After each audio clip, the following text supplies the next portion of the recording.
The battered survivors huddle together as the grim reality of their situation sinks in. Word spreads that Zhang Yi, once a distant figure, has become a secret hoarder of life-saving drugs, his home receiving constant deliveries from trucks and even a pharmaceutical company. Sun Jichao, bloodied and on the brink of collapse, erupts with frantic urgency, insisting that only Zhang Yi's stock can pull him back from death and demanding that they go to him immediately. Zhokor, the resident doctor, nods grimly, explaining that antibiotics are common enough that Zhang Yi's caches must be substantial, yet she can offer only a handful of gauze strips from a nearly empty first aid kit, having exhausted her emergency medicine treating neighbors. The atmosphere is thick with desperation and accusation, each survivor wrestling with guilt and anger while the specter of mortality looms. Amid the turmoil, Wang Min points to Fang Yuqing as the most suitable envoy because of her past entanglement with Zhang Yi. Reluctant yet hopeful, Sun Jichao and the wounded Gu Jialian consent, while Zhou Peng watches with unease. The plan crystallizes. Fang will beg Zhang Yi for the hoarded medicine, a plea born of sheer survival. With their own supplies dwindling to mere gauze, the group races for a perilous negotiation, aware that failure could mean only crude bandaging and a slow, painful end. Desperation drives Zhokor to grab a scalpel and attempt to pull the arrow from Sun Jichao's arm. The makeshift operation is brutal. Sun's screams echo through the cramped room as the towel he bites into tears apart, and the others watch in horror. The wound continues to bleed, and with no sterilization possible, the group urgently urges Fang to contact Zhang Yi for the needed medicine. Swallowing her pride, Fang places a trembling call on his WeChat voice line. Zhang Yi answers from his kitchen, calm after having just killed Lu Tao, his voice gentle yet chilling as he prepares lunch. He revels in their suffering, dismisses their pleas with a cold "they'll die anyway," and, knife in hand, reminds them that the relentless snow has cut the city off, sealing their building into an isolated island where supplies will run out and death by starvation or freezing is inevitable. Fang breaks down, begging for forgiveness and blaming herself for spurning Zhang Yi's earlier advances, but his merciless tone offers no comfort, leaving the group to confront the stark prospect of death without the life-saving drugs they so desperately need.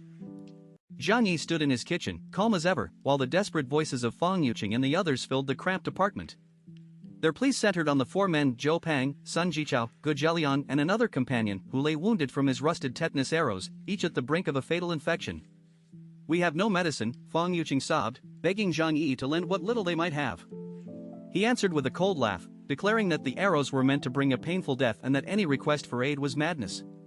The room trembled with the echo of Zhou Peng's muffled cries as he tried to staunch his wounds, biting a towel in a futile attempt to stay conscious.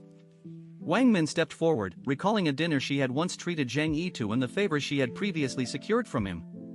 She argued that everyone was surviving hand-to-mouth, that the bully Chen Zhanghao had taken lives, and that a small act of kindness could turn the tide.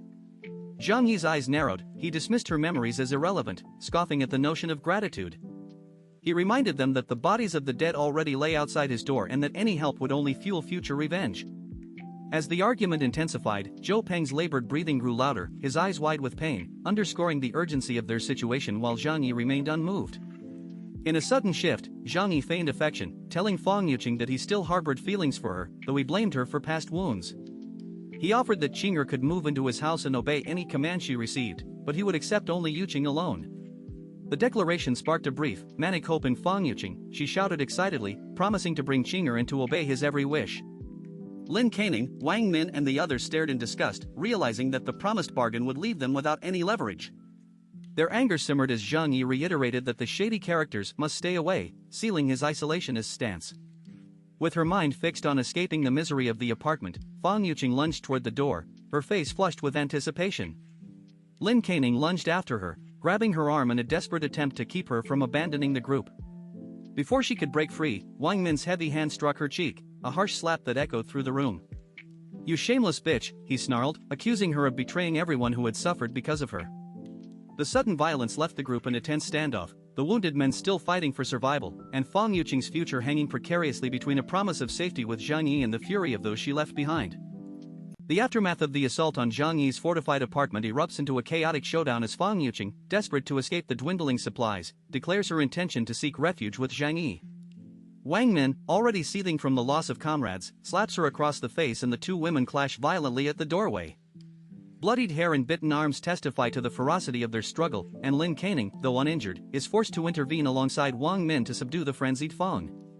The scuffle threatens to disrupt the delicate emergency surgeries taking place in the living room, prompting Wang Min to seize Fang's phone and dial Zhang Yi with a thinly veiled ultimatum: surrender the precious medicine in exchange for her freedom. Zhang Yi answers the call from the kitchen, his voice calm yet edged with contempt. He questions the credibility of the group's demands, suggesting they might be using him as a bargaining chip, and then deliberately hangs up, a wicked smile curling his lips. His refusal is absolute. He will not open his doors to Fong Yuqing or any of the survivors, preferring instead to watch their hope wither. The cold reality of his decision sinks into the room, leaving Fong Yuqing sobbing on the floor, her anger now redirected toward Zhou Peng and Wang Min, whom she blames for denying her a chance at warmth and safety. Meanwhile, Zhou Kur works with practiced efficiency under the harsh conditions of the sub-zero shelter. With no sterilization agents or anesthesia, only frozen medical alcohol, she quickly extracts the rusted tetanus arrows from Zhou Peng, Sun Jichao, and Gu Jialian, using gauze to staunch the bleeding. The extreme cold numbs the patients, allowing the procedure to proceed without pain, yet Zhou warns that the lack of antibiotics makes infection almost certain. She closes her toolbox, acknowledging the temporary nature of the treatment and the looming specter of necrosis that the freezing environment will inevitably bring. The group's morale fractures further as Wang Min issues a stark directive: Fong Yuqing must not be allowed to leave, and anyone who aids her will be marked as a traitor. Lin Caning, still loyal to the collective, nods vigorously, promising to keep a vigilant eye on Fong. The survivors are left to stare at the dwindling supplies, the looming infections, and the unyielding wall of Zhang Yi's steel door, each aware that the next decision could seal their fate in the unforgiving freeze.